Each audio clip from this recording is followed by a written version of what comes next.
Hello, friends. You've stumbled across a short clip from the Daily Switch 2 podcast, which, believe it or not, is a podcast that is about the Switch 2 with new episodes released daily. What will they think of next? If you are like me, you want a physical game that you can actually hold in your hand and put on your shelf.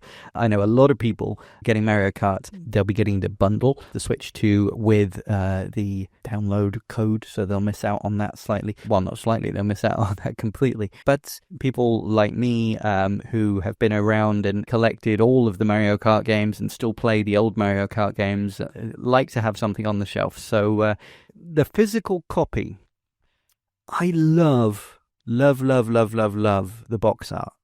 The box art is incredible. There's so much going on. There's so many characters. There's so much chaos. There's so many colors. I'm really glad that we've passed this kind of minimal plain white with a logo and maybe one character, like the kind of Mario Kart Wii and Mario Kart DS. To me, those covers, I know at the time people thought they were cool. People thought, minimalistic was like the cool style. But for me, I just always thought it was such a shame. I thought they looked boring. They looked plain. They weren't fun to display. I love this box art. It's absolutely incredible.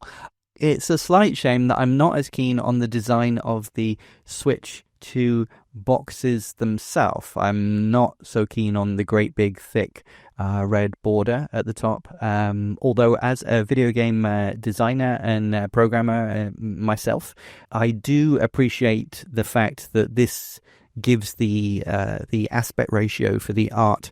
It makes it a lot more similar to that of the PlayStation and the Xbox consoles, because one of the problems that I've had, and I know many people have, with making video game box art is the Switch 1 boxes have a very, very tall, thin aspect ratio compared to the more kind of squat or square aspect ratio of the PS4, PS5, Xbox One, Xbox Series box arts. They're all more close to a kind of square aspect ratio. So yeah, it's good that the Switch is kind of moving towards that, because it means that we won't have the problems which some games have of having art which either looks nice on the PlayStation, Xbox, but looks kind of squished or cropped on the Switch one, or looks nice on the Switch one and looks squished or cropped on the PlayStation, Xbox. So that's an aside.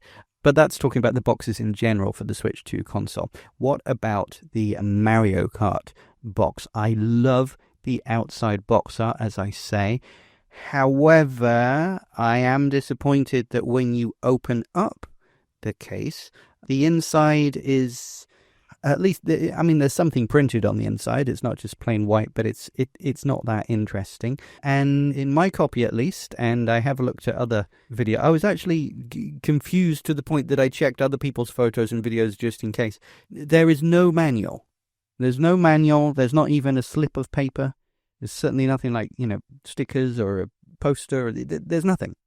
Okay?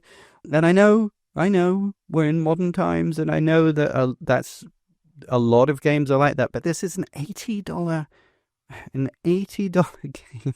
We'll get onto the price later, but this is an $80 game, and people who are specifically paying to have a physical copy are people who want, something nice to collect and something nice to display.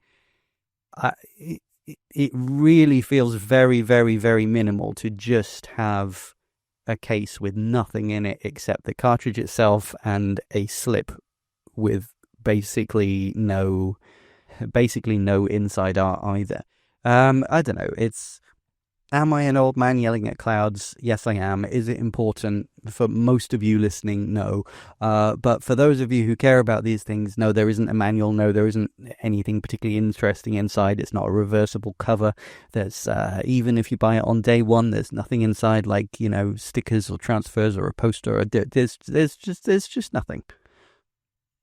CD Projekt Red managed to have a really nice little package with Cyberpunk, and they also, unlike other third parties, managed to get the whole game on an actual cartridge rather than a key card. We'll get to that, I'm sure, in another video. But for Nintendo themselves to kind of drop the ball and just go absolutely bare bones minimum, I don't know. But it's going to look nice on the shelf. The outside of the case, which is the important thing, yeah, it's lovely. I love the artwork. It's fantastic. And I suppose now is as good a time as any to talk about the logo for Mario Kart World.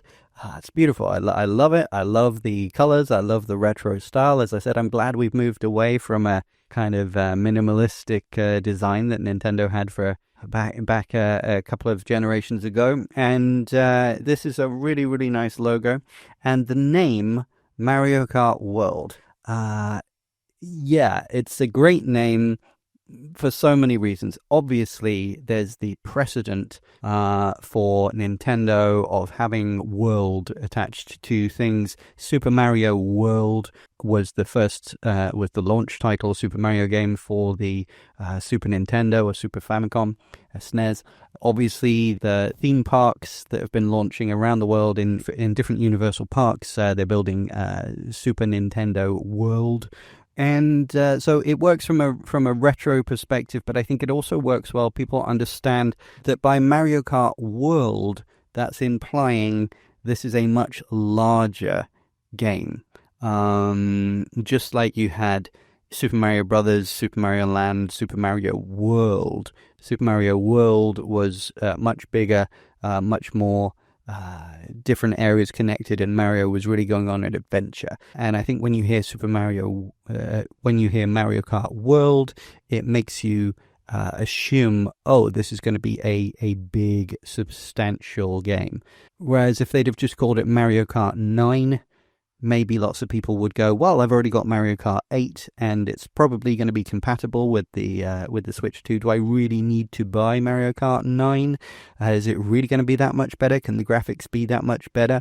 Are the courses going to be that much more interesting? Is there going to be as much variety? Probably not. There's probably going to be less courses and less characters. That's what people would think if you just said Mario Kart 9. But you say Mario Kart World, it instantly brings to mind, oh, this is going to be huge, and this is going to be enormous, this is going to be substantial.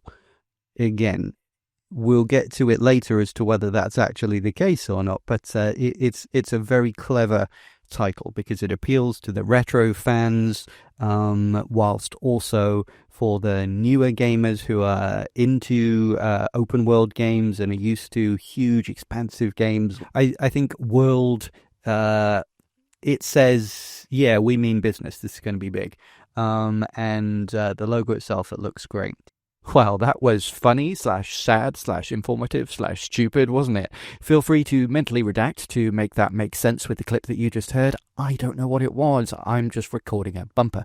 But if you enjoyed the clip, please give it a like. If you'd like to hear more, click subscribe, and you can find all the ways to listen to and support the full daily podcast at linktree/dailyswitch2. That's linktr.ee/dailyswitch2. Let's go! Did I sound like I mean that? I do. I really do.